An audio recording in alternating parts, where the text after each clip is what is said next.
Brothers and sisters, you are all welcome to this glorious service. In our unusual manner, this is our Shabbat class session. Let us bring out our Bible and open to the book of Ephesians. We have started. The Lord shall take us through in Jesus' name. Let's open to the book of Ephesians chapter 5.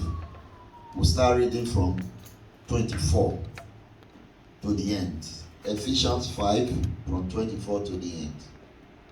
Are we there? If you are there, shout hallelujah. Hallelujah. Some of us are not still there. Ephesians 5. Let's wait a little. Ephesians 5 from verse 24. Amen. Amen. I read. Therefore, as the church is subject unto Christ, so let the wives be to their own husbands in everything.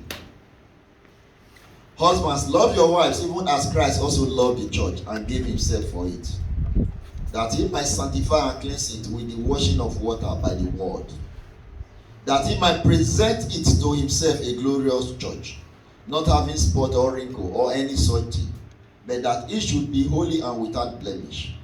So ought men to love their wives and their own bodies. He that loveth his wife loveth himself. For no man ever yet hated his own flesh, but nourisheth and cherisheth it, even as the Lord the church. For we are members of his body, of his flesh, and of his bones. For this cause shall a man leave his father and mother, and shall be joined unto his wife, and they two shall be one flesh.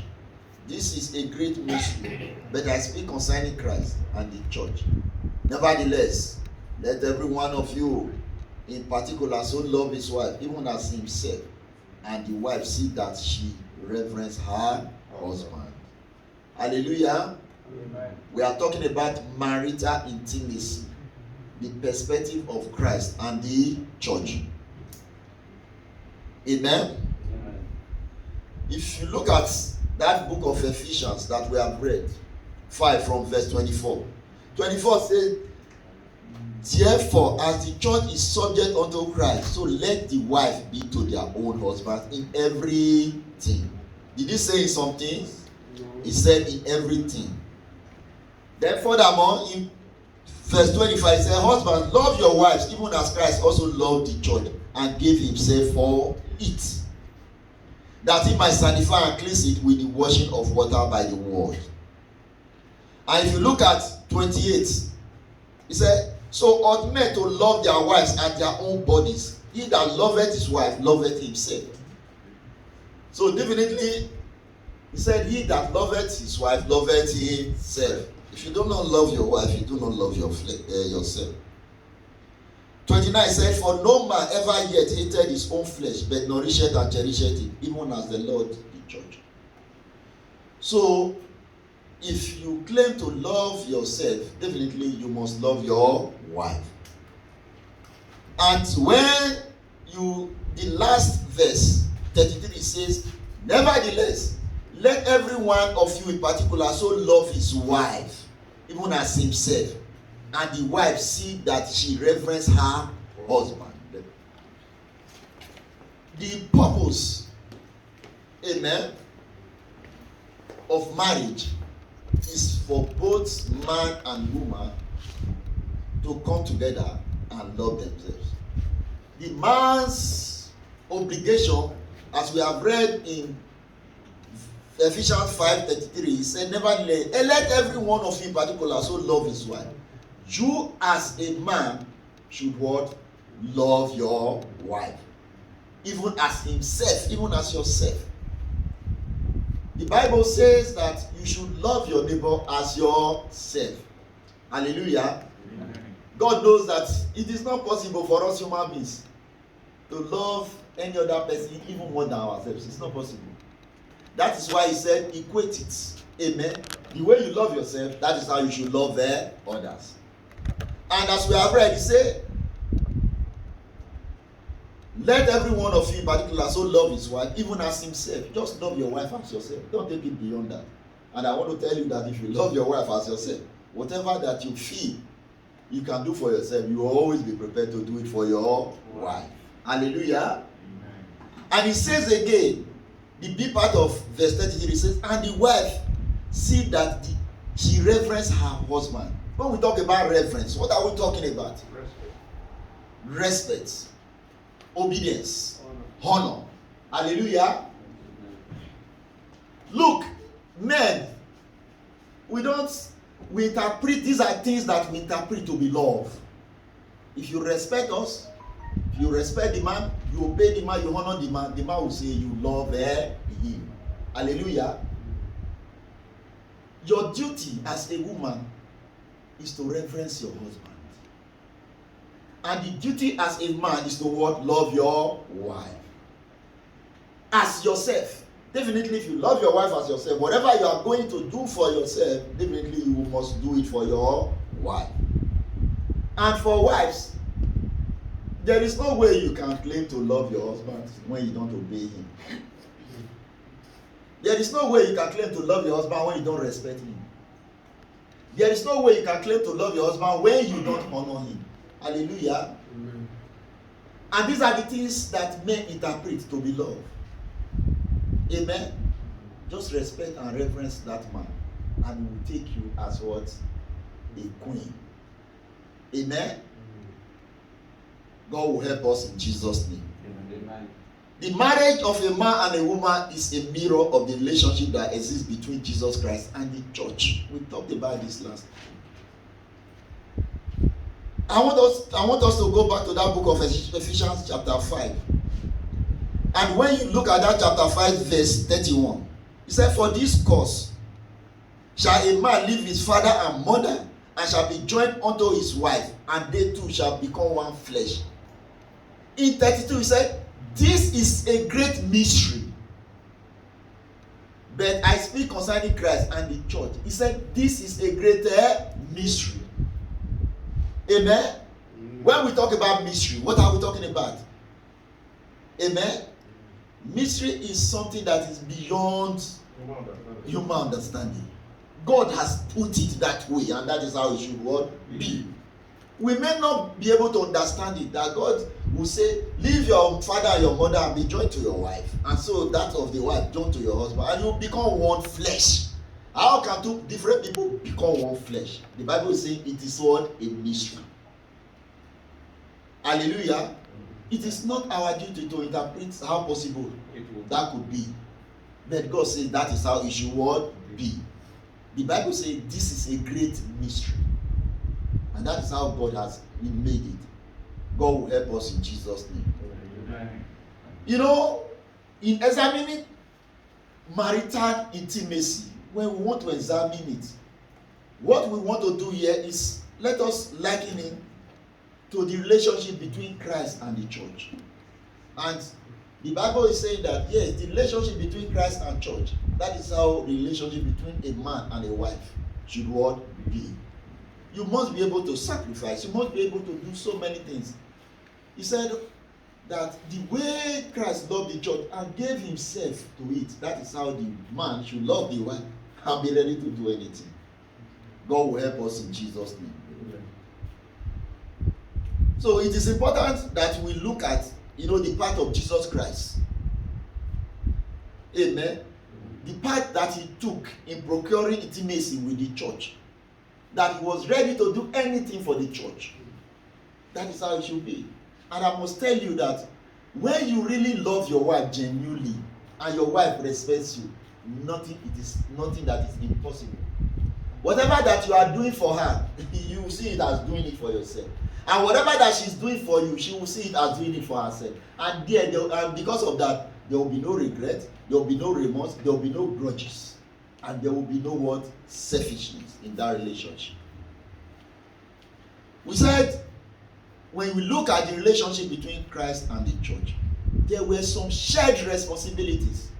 Things that Christ did to make the church, amen, to be his own. That everything that Christ, does for the church, amen, even when the church is doing it back to him, they don't see it as something difficult. So there were some shared responsibility that we looked at. last week. We said Jesus Christ has always been with the Father. Amen. In that pleasurable condition, but he left that church, that left the Father, sacrificing all the pleasures and everything, and came to this world. And even he was born through a woman, and he became, that man like you. Amen. Because if he had come as a spirit, maybe we wouldn't have been able to what? Amen.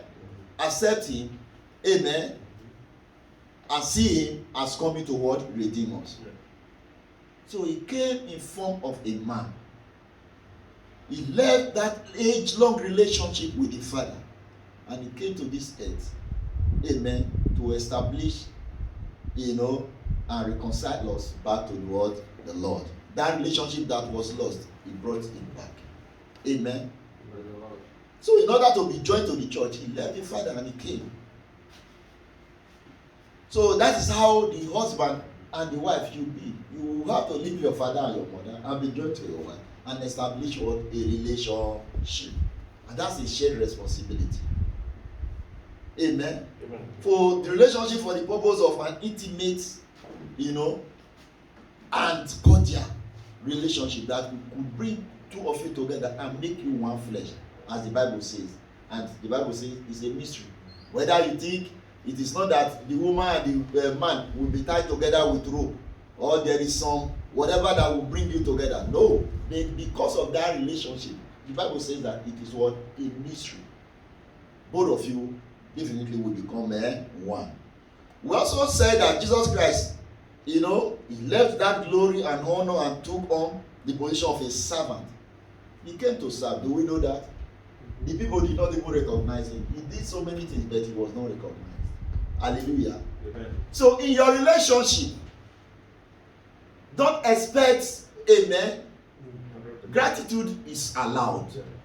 But the fact that when you are doing something for your husband, when you are doing something for yourself, you don't need to thank yourself. Am I right? Amen.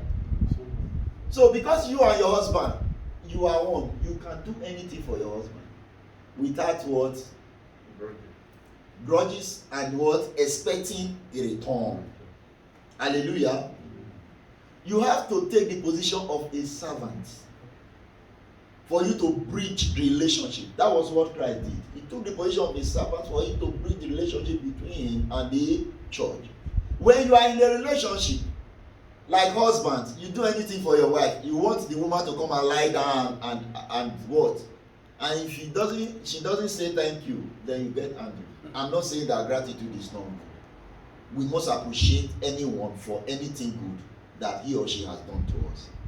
But when it comes, it's one of those things. If it doesn't come, it's still one of those things. Are we together? But when you see yourself as doing something for another party, that is when you want the party to come and appreciate you. Hallelujah. But if you are doing it for your wife and you are doing it for your husband, appreciation is good, gratitude is good, amen. But don't expect it. Even if it comes, take it. If it doesn't come, take it, because whatever you are doing in that relationship, you are doing for yourself. What am I saying? We need to be what? Selfless. We don't have to say, I did this for her the other time. She did not even appreciate me. I will not do it again. No. God will help us in Jesus' name.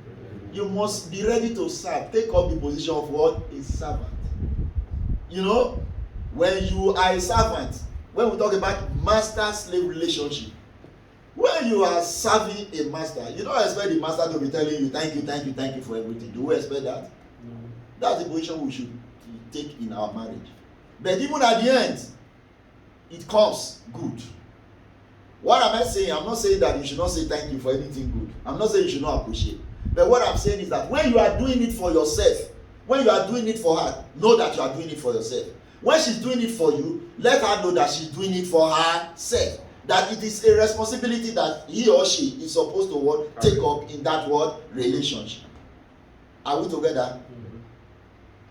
Jesus Christ demonstrated a selfless love for the church. When you look at the book of John chapter 15 verse 12 and 13. Let us quickly look at the book of John chapter 15. Hallelujah. John 15, 12 and 13. Amen. He said, greater love. Are we there? John 15 from 12. Say, this is my commandment, that ye love one another as I have loved you. Are we together? This is my commandment, that ye love one another as I have loved you. Who is Jesus Christ talking to? Talking to the church. Talking to all of us. Are we? Yeah. So this is my commandment, that ye love one another as I have loved you. Greater love had no man than this, that a man lay down his life for his friends. There is no greater love. He said he loved the church to the extent that he gave himself for it. Can you give yourself for your wife? Can your wife do that for you? The Bible says that both of you are one. Jesus Christ demonstrated this selfless love. So in our marriages, we should be able to demonstrate selfless love. When you are doing something for other person, as I said, that is when you will say, I did it for this man, he didn't even appreciate it. But when you see it as you are doing it for yourself, forget it. God will help us in Jesus' name. So Jesus Christ demonstrated a selfless love for the church. So in like manner, the church must demonstrate a selfless love for Jesus Christ and also the brethren. So when the man is demonstrating this selfless love for the woman should be able to demonstrate that selfless love. Hallelujah. Because it takes two to tango. Marriage is not supposed to be parasitic in any way. Are we together? We know what parasites are. They eat and eat and eat and eat. Amen. They don't give. Hallelujah. Amen. They don't give. That is not how marriage is. Marriage is not supposed to be one-sided. Women are good in quoting Bible. A man that is not able to take care of his family is worse than what? An infidel. You are earning more than your husband. Amen. And you are keeping it aside. You are saying, yes, he's the head, he should do everything. The Bible didn't say the husband should do everything. Amen. You are supposed to be one word, flesh. So when you are one flesh, what belongs to the man belongs to you, and what belongs to the woman belongs to the man. Are we together? Yeah. Then why should you keep your own aside and say it's the man, that even when you see that man dying, God will help us in Jesus' name. Amen. You should be able to demonstrate that selfless love. God will help us in Jesus' name. And there are some men, yes, family and friends. When you can take care of anybody. Because the Bible says, love your neighbor as yourself. But it is your family first. God will help us in Jesus' name. If you are not, they say charity begins at what? Home. You should be able to standardize the living position of your family. God will help us in Jesus' name. Amen. Jesus Christ shared with the church every secret that gave him the comparative advantage over her. And in doing so, he transformed the church from being servant to being his companion. Amen. Jesus Christ said, ye are my friends. Amen. He was able to bring church from that servanthood to what? A companion. Amen. To become one with him. That is how it should be.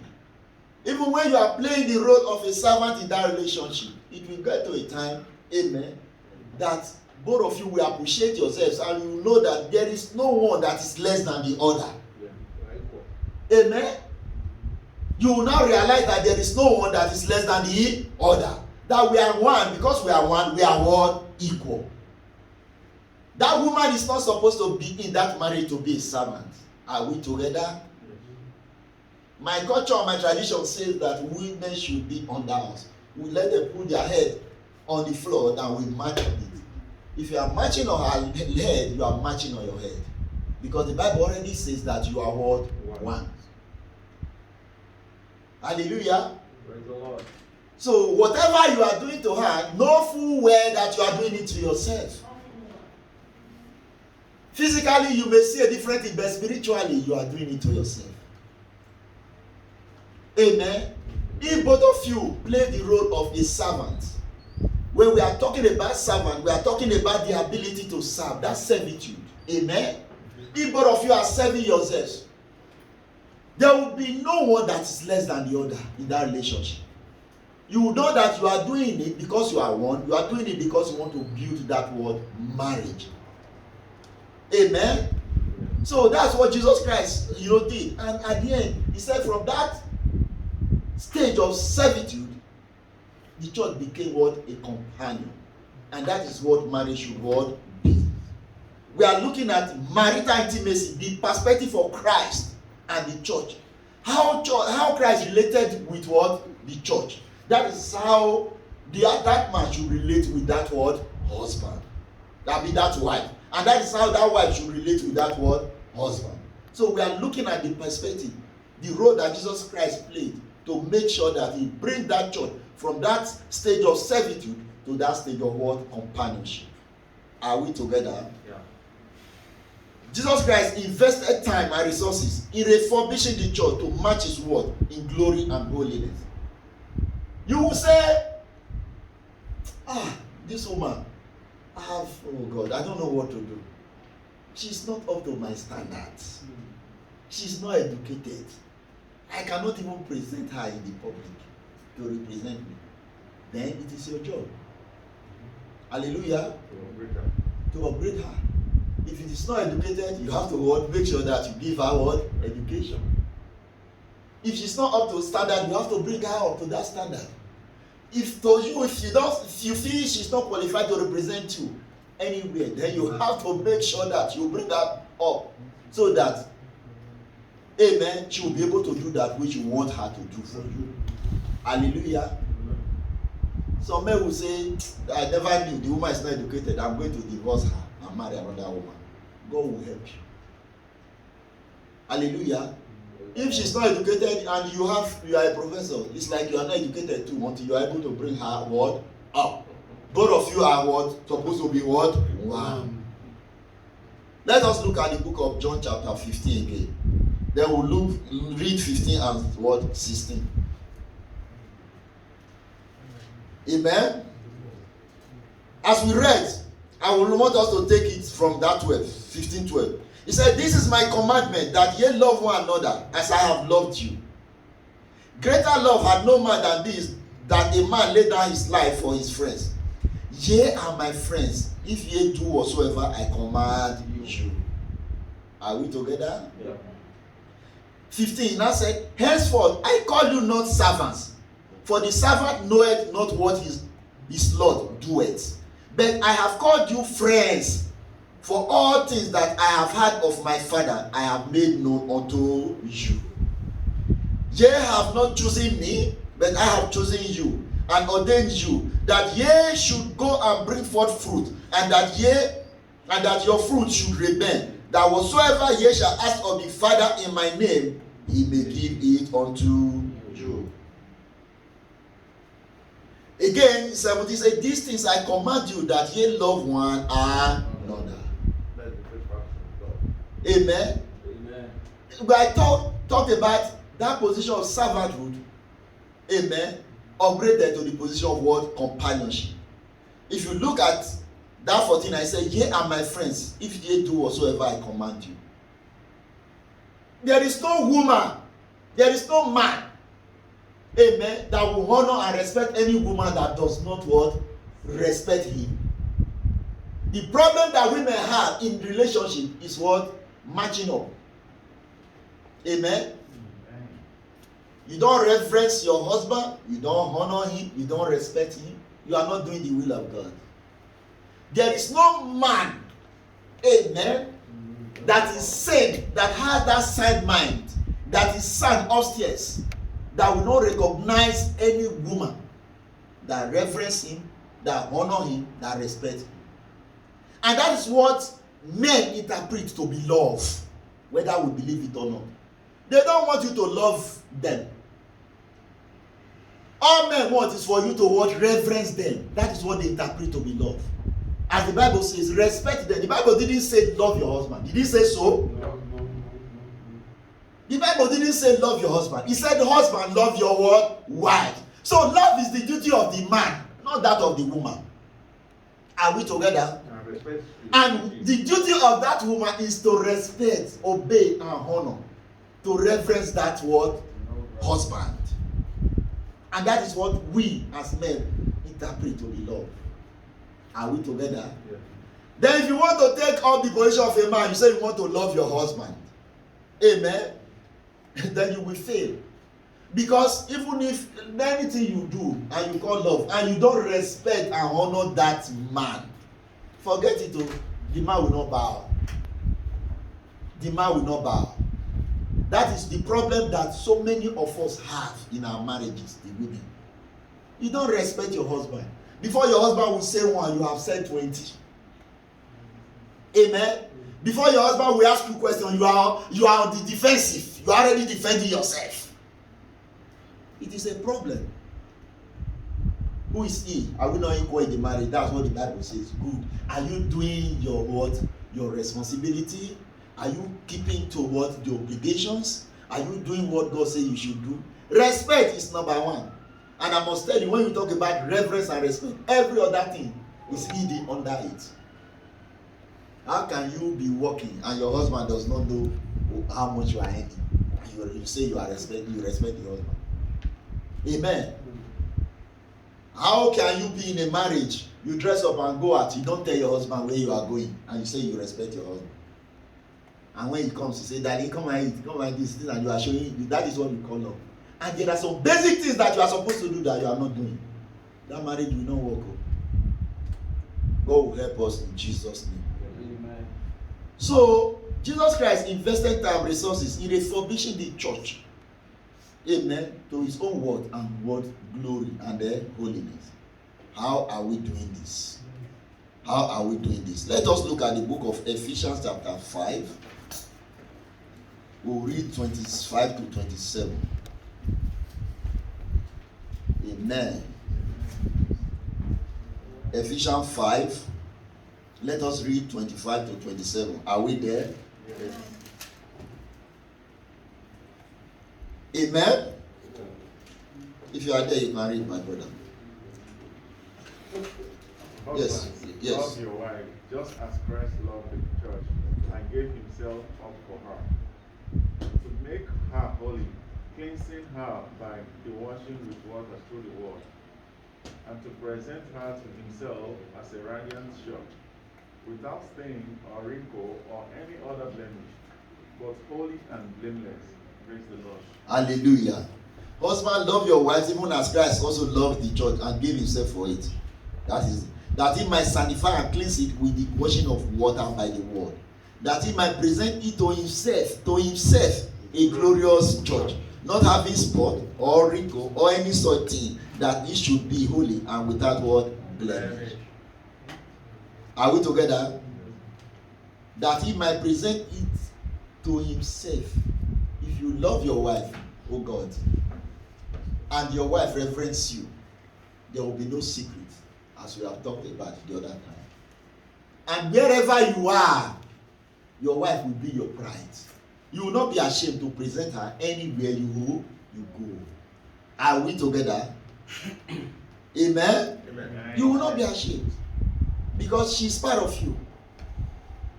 We have seen couples, they attend an occasion.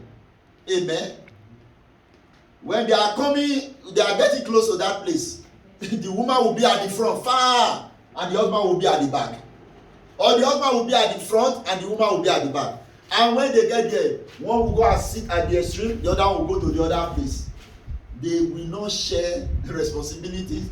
They will not share jokes. They will not share anything together until the end of that one occasion. And everybody will walk back. Then there is a place that they are supposed to meet again and again. That is not how it is supposed to be. The Bible says that you are one, and you must act it out wherever you go. God will help us in Jesus' name. When you have shared responsibilities, there will be shared results. We have been talking about what the man should do, what the woman should do. Those are shared responsibilities. Responsibilities, amen, we always want, when it is what accomplished, there will be always what? Results. And there will be shared results. And as it is, as we talk about the relationship between Christ and church, there were shared responsibilities and there were shared what? Results. Definitely, when we talk about the intimacy between the man and the woman, there should be what? Shared responsibility, and there should be what? Shared what? Results. By the grace of God, we will look at these shared results. Because when you are able to do what you are supposed to do in that relationship, definitely there will be what? Good results. But when you fail to do what you are supposed to do in that relationship, there will be results as well, but there will be negative what? Results. That is why we came the other time, we are talking about divorce. We are talking about separation. We are talking about single parenthood. Why are all these things in place? And it is so amazing that people are celebrating it today. The woman will say, yes, I am free. I've gotten out of that marriage. Amen. The man will say, I am relieved. That woman has left me. Why? The truth is that when you are married and you separated, you can no longer be what? The same. Because you look as if part has been removed from you. That is why some English people will say better half. Hallelujah. Because the Bible calls you what? One. But as I said the other time, we are talking about what? Christian marriage. What is the foundation of that marriage? Why are people, amen, why are couples separating? Why are they what? Divorcing? Why are they celebrating single parenthood? There is no culture, there is no tradition that could separate both of you. If you do what is supposed to what you are supposed to do. How did you go into that marriage? What was the foundation? Amen. Is it that you saw those ills and negativities in that man or in that woman, and you still say, oh, let me go further and do it, that at the end of the day he or she will change, or I will change him, or he will change me? God will help us in Jesus' name. There are responsibilities that you are supposed to take before you go into any marriage. Amen. To be frank, there is no perfect marriage, but it depends on how you manage it. Amen. Because that man, even as I said the other time, if you like, be in courtship with the man or the woman for years, for decades, and at the end of the day, when you get into that marriage proper, that is when you discover that it's a different thing entirely. That is when the journey starts. And marriage as it is supposed to be a lifetime affair. So when you are entering into something that will lead you to the end, because the Bible says, it said, when you are, they will say, till death do we part. It is an institution that you are not supposed to graduate from until, amen, death. But if you graduate from it before death, it is questionable. God will help us in Jesus' name. Yeah. So Jesus Christ showed us a perfect example of how to develop a mutually benefiting intimacy in our marriages. May God help us. Amen. May God help us. Amen. Hallelujah. Amen. This is where we are going to stop for today. So if you have questions, contributions, let us share it together. Experiences. As Christians, we are not supposed to divorce. We are not supposed to separate. We are not supposed to be single parents while your husband or your wife is still alive. God will help us in Jesus' name. We are supposed to do it the way that Jesus Christ did it with the church. And there were no separation. Up to today, there is no separation. And that is how it's supposed to be. God will help us in Jesus' name. Questions? Yes, sir. And contributions. I have a question. Okay, sir. Good morning. Thank you for the opportunity to ask this question. All right, Pastor, in the system. Not a pastor. Oh, sorry, Bro Kinsley. In the world we have a lot of things happening, and people get married, and after a period of time, they say I'm in an abusive relationship. Should I continue being in an abusive relationship to die in the abusive relationship? So if a person is in an abusive relationship, how, and maybe one part is trying to like still love the partner, but the man or the woman is abusing each other, what do we do? If one still love, like I still love this lady, or I still love this man, but he's abusing me by beating me up, what can be done about that? Thank you. Amen. Praise the Lord. Hallelujah. Is anyone here that can answer that question? Hallelujah. I want us to know that he is not talking to me. We have taken our lessons, we should be able to answer that question. Yes, sir? Praise the Lord. Hallelujah. Well, in such relationship, that is why before we go into marriage, we need to pray over it, watch. The Bible says watch and pray.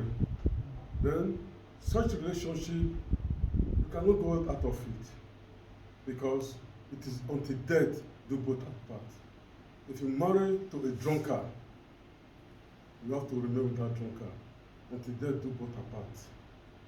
Because Jesus never allowed us to marry and get divorced. He said in the beginning it was not so. So not now it will be so. Thank you. Hallelujah. Any other person?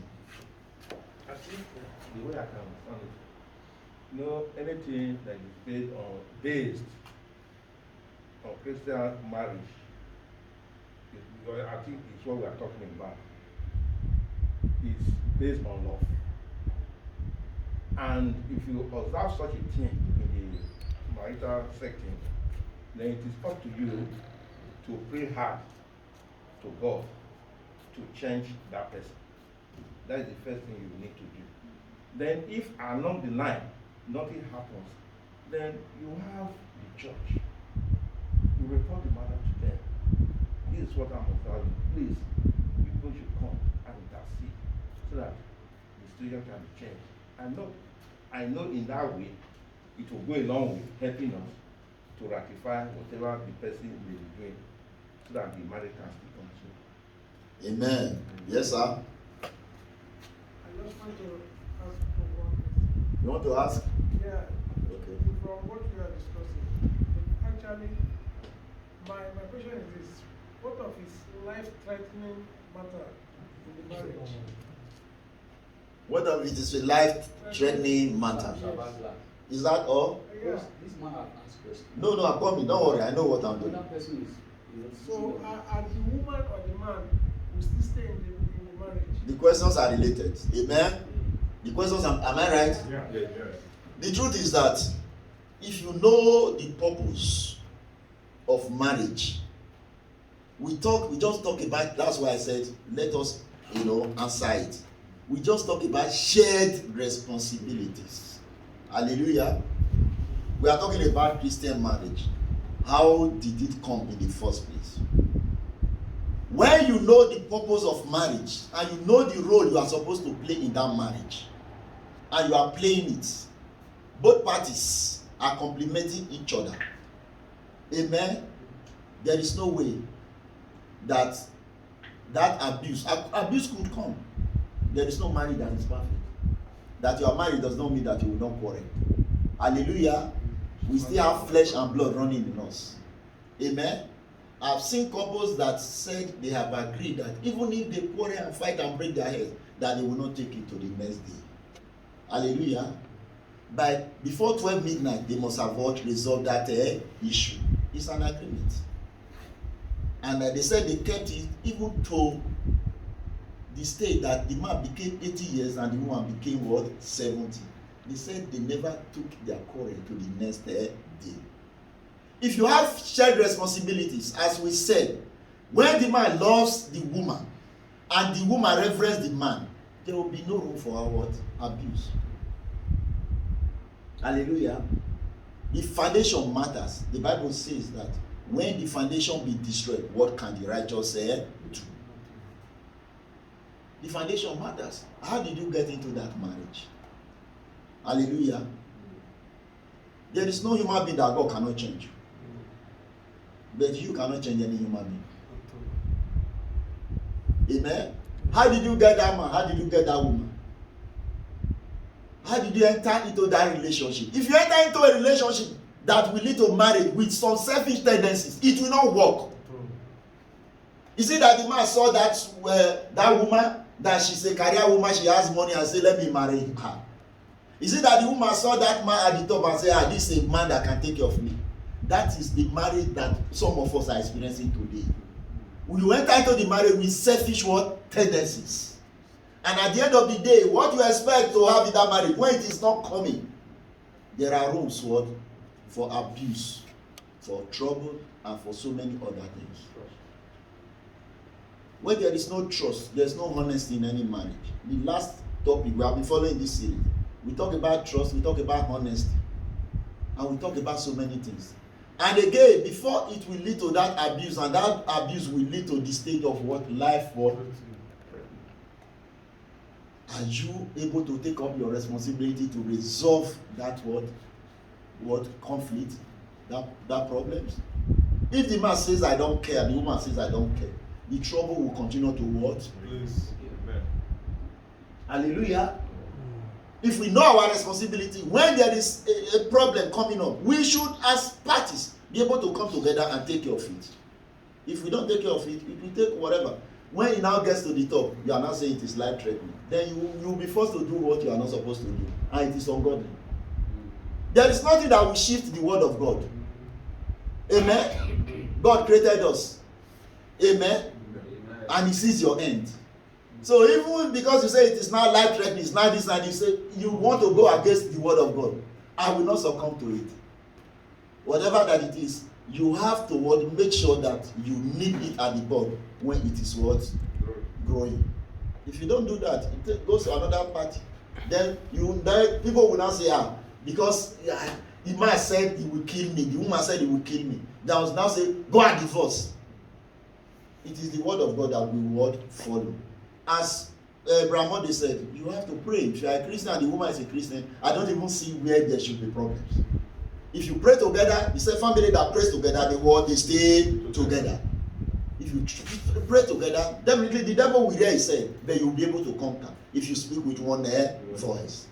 And if it's getting to that stage, take it to the church. If you don't belong to any church, where will you take it? You take it to a family member that may not even like that woman from the first place. You take it to them, they will say, drive the woman. You are in problem. Amen. Amen. God will help us. Then you take it to the family that does not even like that man before. The man does not even send money to us. Let him go. God will help you. But if you have the church, you should be able to take it to the church, and the church will handle it in a godly manner. We are talking about Christian marriage. God will help us in Jesus' name. Abusive. It's threatening. I know that. But I cannot see me beating my wife. For what? For what? God will help us in Jesus' name. Amen. That is my own submission. I will not go against the word of God. What the word of God says is what we should follow. Whether it is in America, it's in Israel, it's in Nigeria, it's in Colombia, wherever they are, the word of God is one, and it is what standard. God will help us in Jesus' name. Question to you. Okay, man. Okay, sir. 1 second. The question he asked, Yes. he didn't really address it well. He said in a relationship, he didn't say in a marriage, maybe while they are courting. Is it in a relationship? He said We are not talking about relationship. we're not talking about It's not relationship. We are not talking about relationship. We are talking about marriage. No, the question he asked, he said in a You can relationship. call marriage relationship, I understand. It's not that relationship he's talking about. Because in the first place, I will not even talk about that relationship. That's not what we are talking about. We are talking about marriage. Okay, And I've said, praise to me, I've answered it to my best You knowledge. have said it. Okay, but you say you don't see yourself beating your wife. Yes. If your wife is beating you, God will help no, me. no. Yes. We are learning. Yes. About marriage. Yes. As a Christian, you are Yes. in a marriage. You are in a Christian marriage. You are Yes. You are not beating your wife. Yes. If your wife beats you, Yes. and let me tell you, Are we together, please? there's beating. Like there's one thing I hear here, and That is the problem in all the marriages. Yes. You say one man and woman, they are 70 and 80 because they fight today. Before tomorrow, they Resolve. fighting, they resolve it on their own. Yes. But as far as I'm concerned now, on this planet Earth we are, Yes. you can't get 20% of people doing what you're saying. And if we have 20%, Okay. God is good. Okay, and that is the problem that we are facing on the marriage now. Yes. Because if I don't tell you, I will tell Maurice. What is your question, please? My question, Don't have- I've asked you the question. Now Yes. I'm contributing. I've asked you the question. You have to answer. I said you don't see yourself beating your wife. Yes. I said, okay, what if your wife is beating you? Okay. That's what you have to answer. Now I'm contributing that. What you say about that man, they fight and they resolve it. Yes. That is the best life to live. Okay. But how do we live it? Because I've seen a pastor woman Yes. who, You be the husband. I mean, she was using my car. So I said, we are passing now. I said, pick your husband. The husband is also pastor. I said, pick him. He said, no, you walk this place. They are going, the husband church is far than her own. I said, pick your, he said, no. One day I woke up and I said, you will lose your husband. He said, brother, my husband told me last 2 months that the husband has got another wife, that he left that woman. There are 2 pastors. We're talking about Christian marriage. Good. And Christian marriage, we are human beings, like you said in the beginning, that Yes. very wrong in us. Yes. We are human beings. Yes. There's something you can see inside, and that is why majority of men die. If you check now, 90% of men they are dying. Their wives are there because I don't want to tell you. I'll keep it on my own. It will be heavy. One day I sleep, I don't wake up. What? No, you might take it, you might not. That is what it is. If you check in your village now, you see 70 mothers alive with children, 70 husbands, they are dead. Where are they? They are dead, not because of no food, but because of, I don't want to say my wife is not good, my wife is cheating, my wife is beating me. Amen. You Amen. keep it and die, and that is a Christian marriage. Brostoni. Sir. Amen. Okay, you want to contribute? Let me make a simple contribution. Okay. True, men these days are abused in marriage, as he says, but what is the main cause? When you interact with some men these days they love being given free things, as you say, they enter in a relationship with selfish interest. Good. You want me to give you food, you want me to cook for you. At night one says, when I tell you to carry the baby, don't want, I'm really tired. You know, at the end of the day, you just find yourself, involved maybe in fighting or men these days they are so reluctant when it comes to their responsibilities.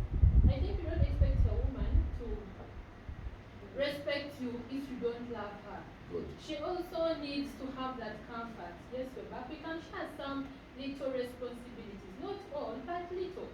But if you think I'm supposed to give you money, you go drink, you go do this, you go do this, what you do, you take other women, it's not good. Most of men of Africa, once you get money, you think that woman she's not your style. You get another woman who is above you, like, oh, this woman is the dog of my style. Make her your style and fit in that. I think it will be better. Amen. We talk about share their responsibility. Bratoni, I said, I don't see myself beating my wife. My God will not allow me to do it in Jesus' name. If my wife, he cannot beat me. I'm telling you the truth. Let me tell you one thing. It is not possible. As you make your bed, so you lie on it. My wife will never beat me. For what? I'm coming, Bramoni. My wife will not beat me. Except she's what? Mad. There are some women that beat men. That one. Then I said my wife. I know your wife. As you lay your bed, so you lie on it. I'm not saying that women don't beat men. Let us not be rowdy. As you lay your bed, so you lie on it. If she's not crazy, she's not what insane. She cannot. How will she beat me? I will not lay a foundation that will make her to what beat me. We talk about shared responsibility. A lady just raised one question. In Africa, we have much of this problem. Yeah. Everything is for women. We as men, we don't do it. That woman you impregnated her, she gave birth. I'm coming. Oga, I'm coming. Let me say my own. You impregnated her, she gave birth. We know what women suffer when they are nursing babies, even at night. Do you give her some sense of succor? When the lady is crying, you tell the wife, make sure that lady don't cry and I want to sleep. And you want the wife to stay throughout the night. We have water and blood running in our veins. You must be, we talk about shared responsibilities. I don't have to go into details. There are things that you need to do in that marriage. When you love the woman, you should be able to do anything for that woman. And when the woman respects you, he has reciprocated. You must be able to do some things. What will now happen if my wife is not a drunkard? If she's not insane, she will come and start beating me. For what? In short, if I see that coming up, then there is a problem. There is a problem. That's the truth. There is a problem. God will help us in Jesus' name. Amen. Look, it takes two to tango. Before your wife start beating you, what happens? Is the woman crazy? She will just come one day and start beating you. You must have done something. Check yourself. The man must play his own role. Check yourself. Because there is a problem that will start. Yes. That what that you do that beat you. But what See is what I the said. question? And it's giving the man money. It's giving man like same man to carry baby. Yes. She can beat you. With what she said, she can beat you, but you don't narrate to what she said. You only tell about carrying the baby. You don't say about taking money to go and drink. Well, you as a man, listen, you as a man, how can you be collecting money from a woman and you have sex with her, you have this with her, and you are not doing your own? In Africa, Let me tell you one which man in thing. Africa collect money from man? Let me tell you one thing. Which man in Africa? Man in Africa don't collect money. 10%. 10 useless people, 10% of people. Sit down, brother. Men work for Thank God. Don't use the word useless here, please. In Africa, I know. Don't use the word useless here. You said 10%. I said If you already useless say no, if you already say 10%, that means it's happening. No, useless. If you already say 10%, it is happening. Yeah, but Okay. she said it all. You support her. It's not I didn't support No, her. you said that's what she said. And you already, it's not. Bratoli, please don't make it rowdy. Don't make it rowdy.